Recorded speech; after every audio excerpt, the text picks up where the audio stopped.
Hi, I'm Jenae Green here with GALvanize, and I'm with Lindsey Young, my GALvanize sister. She's a staff writer for the Minnesota Vikings and the assistant editor. And we're here today talking about a topic that's very familiar to her, the Who Not Do series. Lindsey, thank you for joining us. Yeah, thanks for having me, Jenae. I'm really excited. So if I had to ask you, who is Lindsey Young? And there's no mention of football or the Minnesota Vikings, who is Lindsey? Yeah, I love that question, and you're right. I'm familiar with GALvanize and the Who Not Do series, which I absolutely love. So who is Lindsey? I think there's a lot of different things. I mean, I am a huge family person, so whenever people ask me about myself, I have to share about my family. I'm really close to my parents and my sister and brother-in-law, and then I have a niece and a nephew who are 3 years old. They're twins. They're just the love of my life. I absolutely love being their auntie. So that's a huge part of my life. And then also just being a friend as well. I love connecting with people and kind of getting to know them, getting to know their stories. And I think that goes right into the next thing is that I really identify as a storyteller, whether that's through writing or photography. I love being able to get to know a person, what's on their heart, kind of who they are, just like we're doing right now, and being able to share that with other people. And honestly, it's something that I feel like I've been passionate about from a really young age. And so that has played a role in my career, but definitely is part of how I identify myself. And then I'd be remiss if I didn't also mention my Christian faith. That just plays a big role in my life and kind of how I approach my day-to-day activities as well.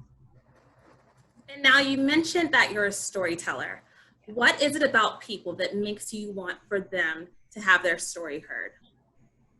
Yeah, I don't know. It's just something, like I said, from a young age, I feel like, and it probably started for me when when I was a reader, just getting to know different characters in books and kind of their backgrounds and what made them tick and what motivated them. And then just getting to know people in my life around me. And I feel like in all of my different steps through my life, I've gotten to know so many different types of people from different backgrounds, different ethnicities, different families, different religions.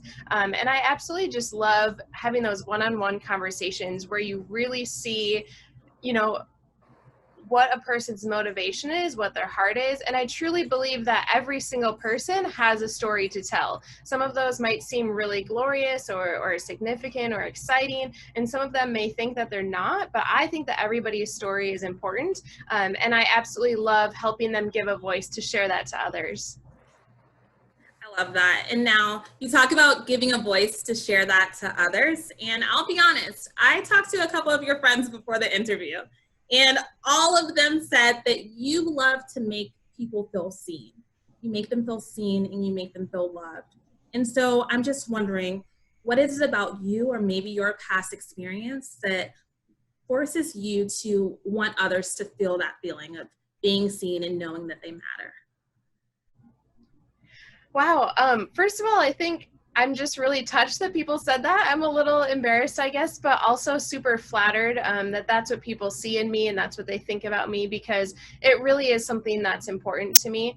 I think just from a young age, I've felt like I have an empathetic and a sensitive heart. And so when I'm talking with people and when I'm having those one-on-one conversations, not all the time, but I feel often I can sort of sense whether, you know, their emotions are happy or sad or if they're going through something.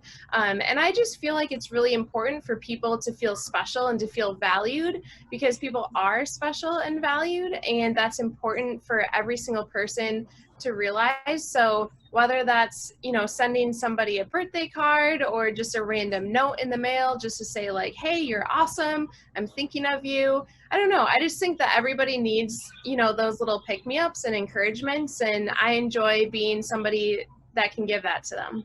And now I checked out your Twitter bio and it says that people like to argue that women don't know much about sports. I beg to differ. Has there ever been an opportunity or a moment where someone thought that about you?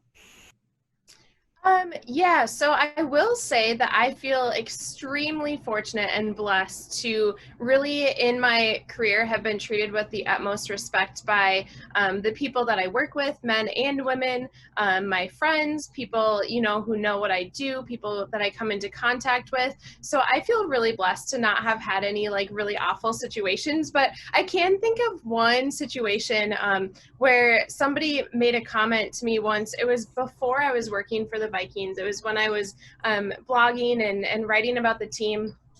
And I had made an error in one of my stories, and it was a legitimate error. It was a mistype by myself. I used the person's incorrect first name, and I got an email from somebody letting me know about that. And of course, I'm fallible. I make mistakes. I get emails from readers and from fans, and usually the corrections are pretty kind.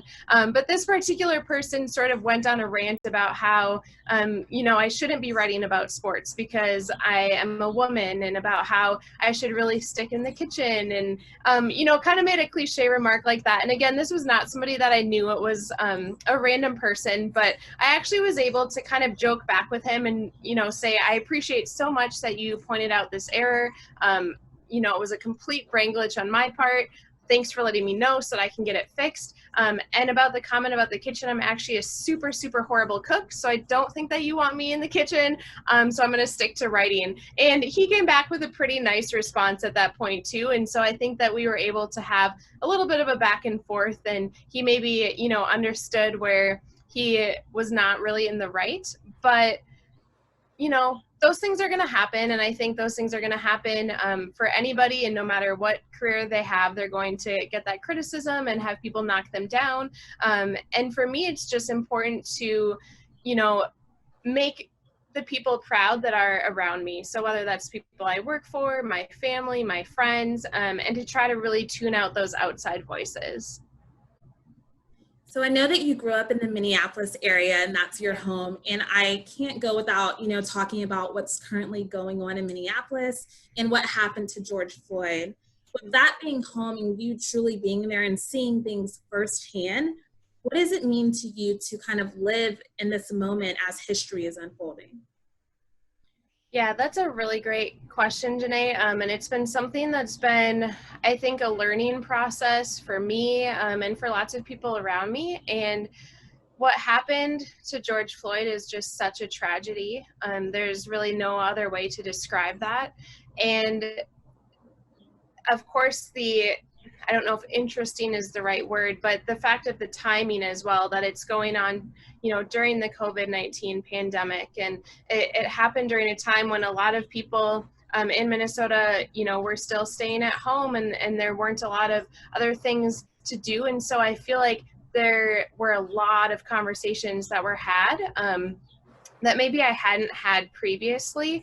And so I've really taken it upon myself to educate myself more, to learn more about experiences of people of color, and really of just people in general that have different experiences than I do, whether that's where they grew up or how they grew up or their family dynamics, like I said, or religion or skin color, and just really being able to try to learn from other people's experiences and make sure that if there were things previously that I didn't understand, or things that maybe I wasn't seeing from the right perspective, that I'm gaining a new outlook on that. And especially since I do consider myself and pride myself on being a storyteller, for me that makes it that much more important to understand those experiences, and also to help fight for change as well, because I just want to see true change happen, and I don't necessarily know what that looks like, but I just know that I want everybody to be loved, to be valued, to be treated the same, and to be treated with justice. And so it's been a really interesting time to experience and to live through, like you said. And I really hope that we look back at this time and see that it did create some constructive change and people coming together in the community. Lindsey, thank you so much for joining me. I really appreciate it. You're welcome. Thanks so much, Jenae, for having me on. I appreciate it.